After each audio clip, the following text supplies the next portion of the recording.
আজকে পালক শাক বানাচ্ছি, কিন্তু একটু অন্যরকম বানাচ্ছি, একটু দেখুন। শাকটা আমার বাছা হয়ে গেছে, তারপরে কেটে নিচ্ছি।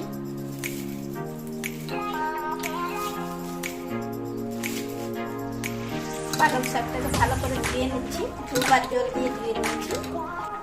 পালক শাকটা ধোয়া হয়ে গেছে, ভালো করে এটা প্রেসারের মধ্যে দিয়ে দিচ্ছি, একটু সিদ্ধ হবে। একটু জল নিয়ে নিতে হবে।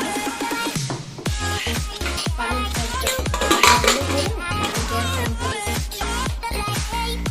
পালক শাকটা সিদ্ধ হতে দিয়ে দিয়েছি।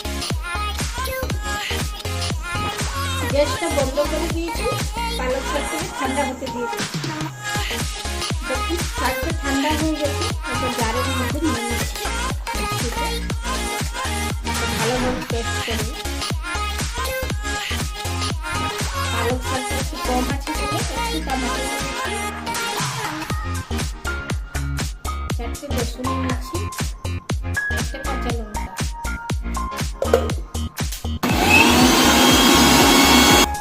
কড়াইটা গরম হয়ে গেছে, একটু তেল দিয়ে দিই।